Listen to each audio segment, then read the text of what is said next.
Have you ever felt like a ghost in a room full of people? It's a specific, almost physical sensation. You are physically present, sitting in the chair, holding the drink, nodding at the right moments.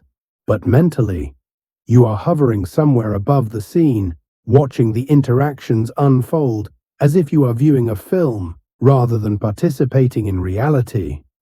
While everyone else is desperate to project their identity outward, fighting for the spotlight, or terrified of a single second of silence, you are content to simply sit back and watch. For most of your life, people have probably misunderstood this behavior. They ask you, "Why are you so quiet?" Or "Is something wrong?" assuming that silence equals sadness, or that stillness equals boredom. They look at your lack of verbal output and assume you are disengaged, but they are fundamentally wrong. The truth is, you are likely the most engaged person in the room. You aren't quiet because you have nothing to say. You are quiet because you are processing data at a volume that would overwhelm the average person. You are reading the room. You are decoding the subtext. You are listening to what is not being said, and this is not a social defect. It is a sophisticated evolutionary survival mechanism that psychology is only just beginning to properly understand. You are not shy. You are an observer. To understand why you function this way, we have to look at the hardware of your brain. Psychologists and neuroscientists often refer to this trait as high sensory processing sensitivity. In a typical brain, there is a filter, a mechanism that blocks out irrelevant background noise so the person can focus on one thing, like a conversation. But for the observer, that filter is porous. You don't just hear the conversation, you hear the hum of the refrigerator. You notice the flickering light bulb in the corner. You sense the shift in someone's posture when they get uncomfortable, and you detect the micro-expression of annoyance that flashes across a friend's face for a fraction of a second. Your brain is absorbing everything all at once. This is why you don't like small talk. It's not arrogance, it's efficiency. Your brain is a supercomputer running complex simulations, and small talk feels like using that supercomputer to do basic arithmetic. It feels wasteful and understimulating. You crave depth because your brain is wired for pattern recognition. From an evolutionary perspective, this makes perfect sense. In ancient tribes, not everyone could be a hunter or a warrior, charging blindly into the dark. The tribe needed sentries. They needed the watchers, the individuals who stayed by the fire, quiet and alert, noticing the subtle snap of a twig that indicated a predator, or the slight change in the wind that predicted a storm. Your silence is not weakness. It is the modern manifestation of the sentry. You observe so that you can predict, and you predict so that you can protect. This heightened state of observation gives you a specific, almost superpower-like ability. You are a human lie detector.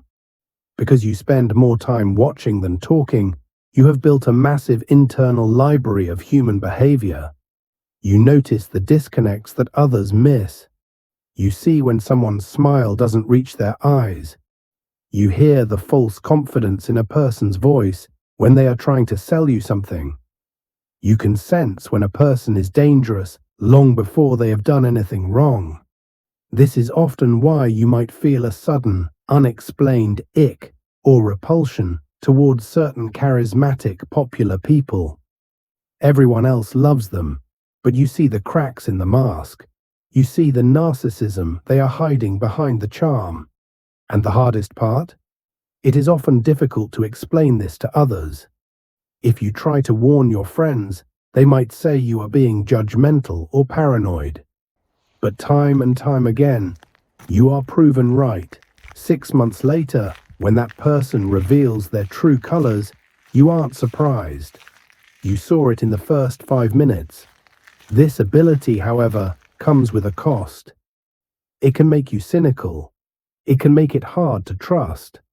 When you can see the machinery behind the curtain, the magic trick of social interaction loses its wonder. You see the transactional nature of relationships. You see the insecurities people are trying to hide with their loud laughter. It is a heavy burden to carry the truth of everyone around you, especially when you never asked to see it. This brings us to the most critical point: the exhaustion. If you are an observer, you are familiar with the social hangover.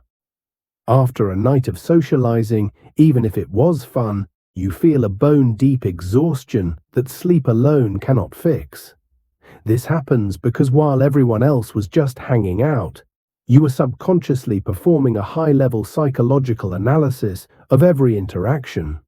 Your mirror neurons were firing constantly, empathizing with others, absorbing their emotions, and calculating social dynamics. This is why your solitude is non-negotiable. When you withdraw to your room, turn off your phone, and sit in the dark or silence, you aren't being depressed. You are running a system reboot.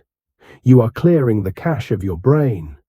The world is loud, chaotic, and demanding, and your sensitivity, which is your greatest gift, is also your greatest vulnerability if you do not protect it. Do not let society guilt you into feeling that your need for rest is laziness. For you, doing nothing is actually doing something vital. It is how you process the massive amount of data you collected during the day. So, if you are listening to this and recognizing yourself in these descriptions, I want you to reframe your narrative. Stop apologizing for your nature. Stop trying to force yourself to be the loud, extroverted life of the party, if that is not who you are. The world has enough noise. What the world lacks is understanding. Your ability to observe, to listen, and to understand things without words is a form of intelligence that is rare and necessary. You are the friend who knows when someone is hurting without them saying a word. You are the partner who anticipates needs before they are asked. You are the worker who sees the solution while everyone else is arguing about the problem. Embrace your role as the observer. Sit back, watch, analyze, and trust your intuition, because in a world that never stops talking, the one who listens holds the most power. You are not on the outside looking in because you don't belong. You are on the outside because that is the only vantage point from which you can see the whole truth.